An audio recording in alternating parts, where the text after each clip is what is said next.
이태원 클럽에서 시작된 코로나19 바이러스가 돌잔치까지 번졌습니다. 5차 발생으로 추정되는 사례까지 나와 추가 확산이 우려되고 있는데요.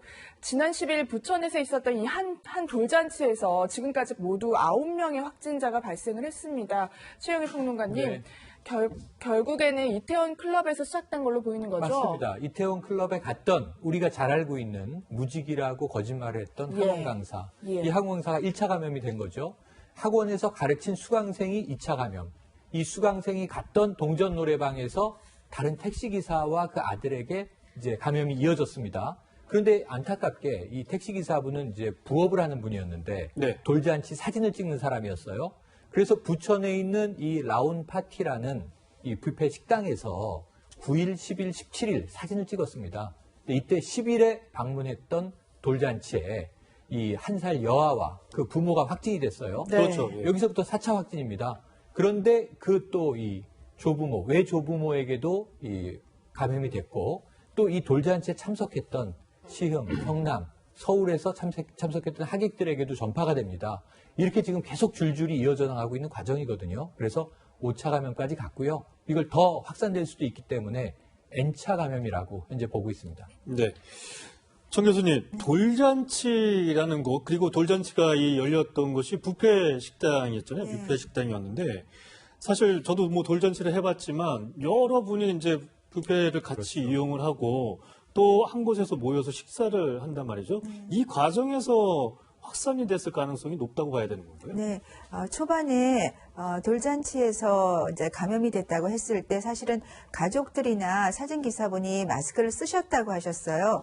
그런데 어떻게 감염이 됐을까 했지만 이게 뷔페 식당이었던 거죠. 그러니까 식사를 하시면서 감염이 되는 율이 굉장히 높은데 그 이유가 이 바이러스 자체가 구강을 통해서 감염이 잘 됩니다. 그래서 우리 증상에도 호흡기 증상뿐 아니라 구역질이나 설사가 동반이 된다고 알려져 있고요. 요사이 미주나 유럽에서 유행하고 있는 다발성 장기 염증 증후군 증상이 나타나는 아이들이 100% 소화기 증상을 갖고 있어요. 네, 그 정도로 이 코로나19 바이러스는 식사를 통해서 감염이 잘 되고 이번에 감염 사례를 보셔도 코인 노래방, 주점 이런 음식을 통해서 감염이 되는 율이 높다는 걸 알 수 있기 때문에 이번에도 사실 돌잔치를 가족끼리 하는 것도 필요했고 만일에 이렇게 회식 자리를 마련했더라고 하더라도 답례품으로 대신을 했으면 이런 문제가 발생하지 않았을 것이라는 좀 생각이 듭니다. 네. 네, 또 이날 돌잔치 참석 후에 감염된 확진자들이 성남과 시흥 등 수도권 전역에서 나오면서 지역 확산 우려가 더 커지고 있는데요. 이 참석자 중 한 명은 일산 암센터 공사 현장에서 일을 했다고 합니다. 김 변호사님, 아무래도 이태원발 N차 감염 계속 수그러들지 않는 모양새다 이렇게 보이는 것 같거든요. 그 전에는 사실 이제 N차 감염이 거의 없었잖아요. 근데 이태원발 사태가 생기면서 이제 N차 감염으로 옮겨가고 있는 것 같아요. 그래서 사실 이번에 이제 돌잔치만 하더라도 이제 돌잔치에 참석하신 분들이 있잖아요. 그러면 그 돌잔치 참석했던 부모, 외조부 한 가족만 해도 한 3분 정도가 감염이 됐고 또 돌잔치 오는 분들이 시흥이랄지 아니면 고향 이렇게 사시는 분들이 또 감염이 됐단 말이에요. 그러면 그다음에 그분들이 또 가서 또 전파가 될 수 있고 지역사회로 돌아가셔서 그렇죠. 공사 현장에 또 일을 하시고 그래서 계셨던 분도 있고 아마 이번 이태원과 관련돼서 처음 5차 감염까지 간 것 같아요. 근데 이제 우리가 N차 감염이라고 하듯이 5차에서 6차, 7차, 8차 갈 수도 있는 그런 상황으로 온 거 아니겠습니까? 지금 그 이태원 그 학원 강사가 이제 동선을 숨겨가지고 그 학원 강사가 제자에게 옮겼고 또 제자가 동전 노래방에 갔단 말이에요. 그리고 제자 간 동전 노래방에 간 학생, 인천에 미추홀고 있는 인천항고 3학년인 학생이 또 감염이 됐고 그 아버지가 또 감염이 되고 그 아버지가 이제 오피스텔에서 같이 근무했던 이제 직장 동료가 감염되는 5차까지 온 거예요. 그러니까 또 여기에서 만약에 또 5차 왔는데 5차 감염 이후에 또 그분들이 또 다른 사람과 접촉했다고 하면 이제 6차가 될 수 있는 거 아니겠습니까? 그러니까 저는 이렇게 보면 사실 지금 상황에선 어디에서 어느 곳에서 감염이 돼도 충분히 가능한 상황이 되는 거예요. 돌잔치에 가서 아니면 일반 식당에 가서 감염이 된다고 한다면 그걸 과연 막아낼 수 있는 수준이 될지 그런 게 정말 불안한 거 같아요. 더군다나 이제 방역이랄지 역학조사인데 굉장히 힘들어질 거예요. 또 더군다나 이제 최근에 지금 이태원 사태 감염발 이후에 이제 젊은 층이 감염이 많잖아요. 그럼 무증상 감염이 있고 그러면 무증상 감염 찾아내기 어렵고 그러면서 N차 감염으로 가면 중간에 어떤 역학조사를 하기가 굉장히 어려운 측면이 네. 있어서 과연 향후에 있어서 이제 N차 감염이 만약에 반복적으로 나타난다고 한다면 방역 당국이 굉장히 곤혹스럽고 이걸 사실 방역하는데 더욱더 어려워질 수밖에 없다 이런 생각이 듭니다. 네. 사실 뭐 인천시에 이어서 서울시 조금 전 이제 경기도도 오늘부터 뭐 동전 노래방에 대한 집합 금지 명령, 사실상 영업 중지 명령을 내렸는데 청 교수님, 저희가 지난주에 사실 동전 노래방 이렇게 막 이슈하면서 굉장히 위험한 장소다. 빨리 대책을 마련해야 되는 거 아니냐 했더니 뭐 어제부터 부랴부랴 이렇게 동전 노래방 영업 중단을 시켰어요. 이거 뭐 너무 늦은 거 아니에요? 좀 늦었다고 생각합니다. 그리고 동전 노래방도 위험하지만 일반 노래방도 거의 같은 상황이고요. 방역 수칙을 보면 뭐 30분 지난 다음에 소독을 한 후에 들어간다 그렇게 돼 있으신데 사실 노래방에서 마스크 벗는 경우가 많을 거예요. 그래서 마스크 쓰고 노래 부르는 건 없잖아요. 근데 그러면 사실은 이 소독을 한다는 의미가 굉장히 어렵죠. 왜냐하면 소독을 하려면 전체 방을 다 소독을 해야 되는데 소독제를 뿌릴 수도 없고 뿌리면 안 되거든요. 게다가 기도로 들어가게 뿌릴 수도 없고 그런 경우에 30분에 소독을 한다는 건 그냥 책상이나 테이블이나 마이크를 닦는 정도이기 때문에 공기 중에 떠 있는 바이러스는 우리가 방역을 할 수가 없습니다. 그렇기 때문에 노래방을 만일에 계속 영업을 하게 하신다면 마스크를 착용하는 한에서 노래방을 영업을 해야 되는 거죠. 그러니까 노래방에 갈 때도 다 마스크를 쓰고 또 그렇죠. 노래를 부르셔야 되는 상황인 예, 거예요. 그렇게 그러니까 해야만. 동전 노래방은 영업이 중지가 됐지만 일반 노래방은 아직 중지가 안 되는 거잖아요. 네, 맞습니다. 그러면 그 다음에 들어가는 분은 당연히 거기에 있는 바이러스를 들이마실 수밖에 없고 만질 수밖에 없습니다. 그리고 또 음식물이나 그런 주점이나 식당에서 음식물을 섭취할 때 마스크를 처음엔 착용하다 음식물을 드시면 마스크를 벗거든요. 그게 의미가 없을 것 같아요. 제가 그러면 노래방 가면 이렇게 좀 뭐 이렇게 먹을 거나 그렇죠. 과자나 뭐 이런 것도 나오잖아요. 그러니까 이제 뭐 무알콜 이제 이 주류도 있고요. 또 다른 일반 캔 음료수도 음료들도 마시면서, 있고요. 예. 그리고 이게 사실 노래하다 보면 목이 마르잖아요. 네, 맞아요. 1시간 이상 노래해 보시면 목을 축여야 됩니다. 그럼 어차피 뭔가를 마시거나 네. 곁들여서 먹거나 하는 일이 벌어지는데 자, 일반 노래방은 지금 영업 중지 아닙니다. 그런데 다만 미성년자만 출입 금지예요. 네. 코인 노래방은 전 시민 이용 금지. 지금 이렇게 돼 있거든요. 지금 청 교수님 말씀처럼 일반 노래방의 위험성이 코인 노래방과 크게 다르지 않다면 사실은 조치가 필요한데 지금 생활 속 거리두기를 우리가 완화되어 있는 과정이다 보니까 전면적으로 경제 활동을 막지 못하는 취지는 이해됩니다만 사실 너무 고위험군이 지금 여러 군데서 발생하고 있다는 점은 조금 강한 조치가 필요하지 않나 하는 생각이 듭니다. 네, 현재까지 이태원 클럽 관련 확진자는 200명을 넘어섰습니다. 그런데 이태원 클럽에서 확산된 이 바이러스가 국내가 아닌 해외에서 유입됐을 가능성이 나오고 있는데요. 어제 정은경 본부장의 브리핑을 잠시 들어보시죠.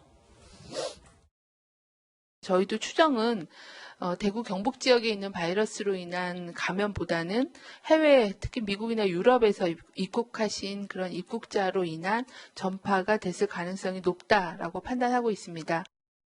네, 천 교수님 이 얘기를 들으면요. 해외 입국자를 통해서 이태원에서 감염이 됐다 이렇게 볼 수 있는 건가요? 네, 4월 초에 나온 그 바이러스 자체가 그런 유럽 미주발 바이러스로 알려져 있기 네. 때문에 아마도 3월 중순이나 말 정도에 네. 해외에서 유입한 분들에 의해서 감염이 됐고 그것이 조용한 전파자, 무증상 감염자를 통해서 지금 전파가 된 것이 이태원 발로 나타난 것 같습니다. 그러면 방역 당국이 조금 더 일찍 그 해외 입국자들에 대한 차단을 했다면 지금 이태원 이 클럽 같은 확산세는 막을 수 있었다는 그런 말씀이신가요? 그러니까 초반에 우리가 연차적으로 막았죠. 그러니까 일부 지역만 해외 입국자를 검사를 했고요. 그 다음에 이제 미국 이런 식으로 했기 때문에 사실은 초반에 전체 해외에서 들어오는 분들을 다 검역을 철저히 했으면 조금 더 효과적인 방역이 됐을 거라고 생각합니다. 네.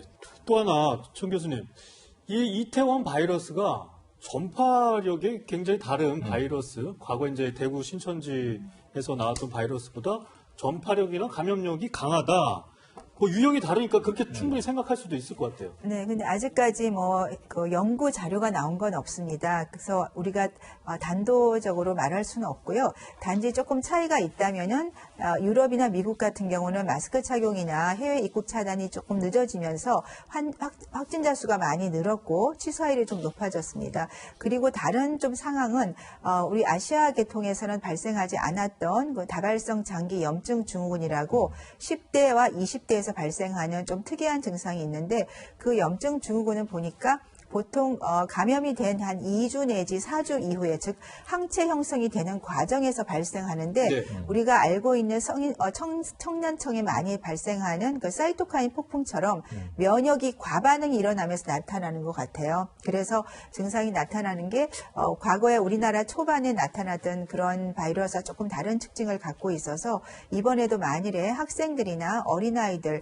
20대 초반기 청장년층에서 혹시라도 이런 바이러스의 특징을 보일 수도 있다는 점이 약간 걱정되는 면이라고 생각합니다. 그렇다면 이 특징이 지금 제가 이제 그 이태원 클럽발 이 확진자들의 상황을 보면 네. 무증상 감염자가 많았고 네. 또 초반에 이제 검진을 받았는데 이 검체 양성이 안 나오다가 며칠 뒤에 또 이 양성 판정으로 나오고 이게 미국이나 유럽에서 들어온 바이러스 때문이라고 또 볼 수 있는 건가요?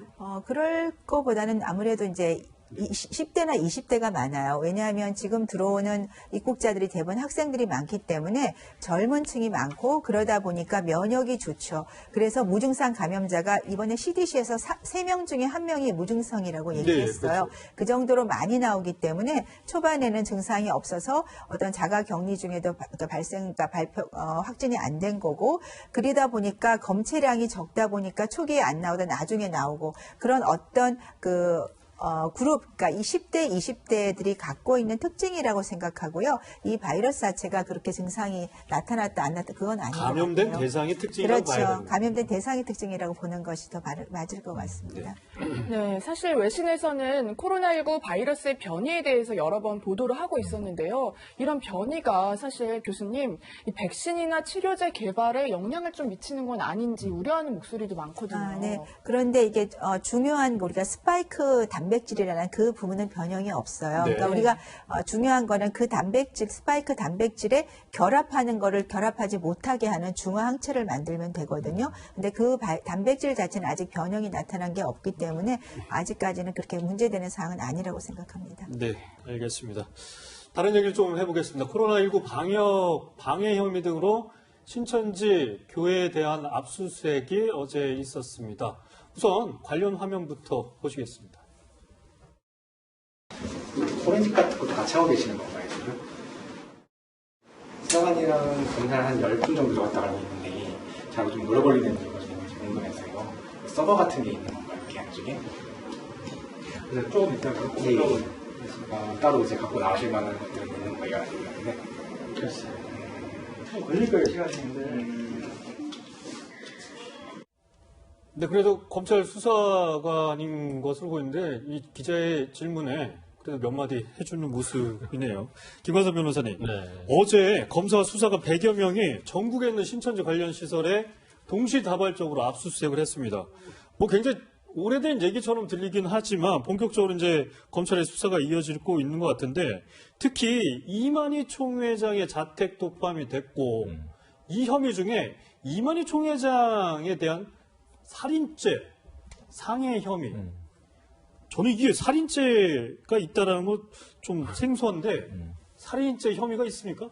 일단 이제 고발이 되었기 때문에 이제 살인죄 혐의에 대해서는 조사를 할 수밖에 없을 거예요. 살인죄 혐의는 어떻게 예, 예. 이렇게 혐의가 된 거예요? 그런데 아마 그런 것 같아요. 뭐 이 감염을 그러니까 감염 예방법에 의한 감염에 대한 차단이랄지 방역 행위를 이제 방해해서 그로 인해서 감염된 사람이 죽은 경우 있죠. 사망했잖아요. 확진되신 분들이 그렇죠. 안타깝게 그래서 이제 그 사망에 대한 책임이 있으니까 살인죄.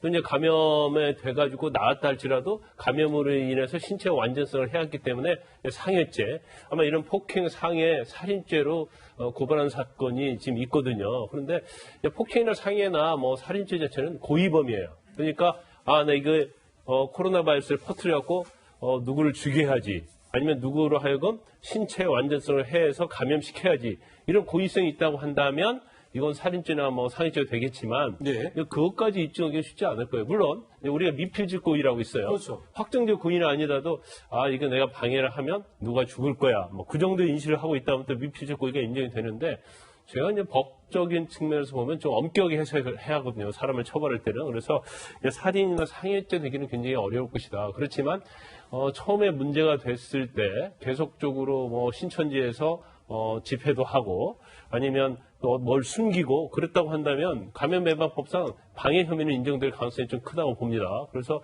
그런 부분이 인정될 수 있고 그다음에 지금 코로나 바이러스와 관련된 혐의 말고도 이제 횡령, 배임 이런 혐의로 고발이 돼 있어요. 그래서 이번 압수수색도 횡령과 배임 그와 관련된 부분에 대해서 압수수색을 좀 하고 있다 이렇게 볼 수 있을 것 같고 또 하나 그러면 감염 예방법과 관련된 처벌망은 받고 말 것이냐?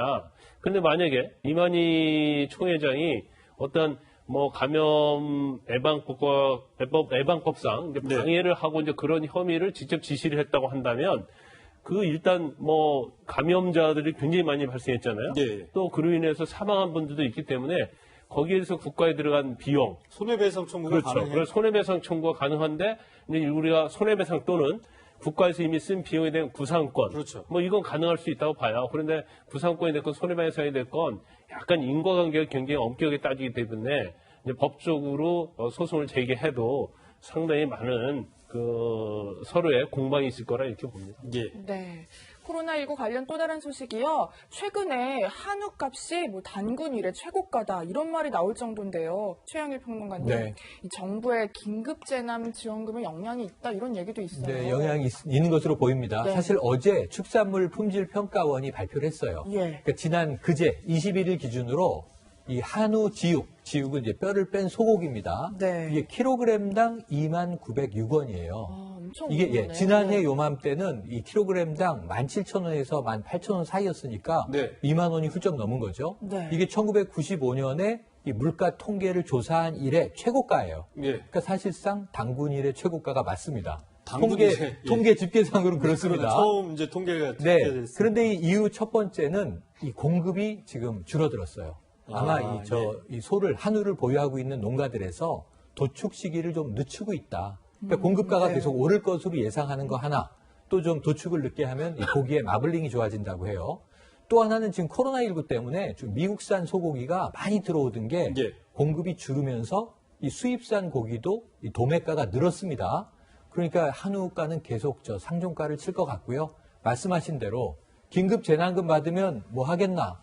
소고기 사 먹겠지. 먹는 분들도 옛날 저는 개콘에 실제로, 나왔던. 예, 지난 주말에 네. 소고기 아이들하고 사 먹었어요. 아니 그 주말이든 평일이든 가족 회식에 고기 반찬이 붙죠. 소고기 오랜만에 먹을 수 있는 거죠. 주문이 늘었고요. 또 직장 모임에서도 내가 쏠게 하고 고기 추가 이게 늘었다고 해요. 네. 그래서 한우와 또 전반적으로 소고기 소비가 많이 늘었고 그것은 긴급재난지원금의 효과인 것 같습니다. 네, 어쨌든 뭐 코로나19로 어려움 겪고 계신 영세 자영업자 분들한테 아무쪼록 좀 도움이 네. 됐으면 한다는 생각이 네. 듭니다. 예, 저도 말이 좀 잘 안 나오네. 청 교수님과는 여기서 인사 나누도록 하겠습니다. 감사합니다.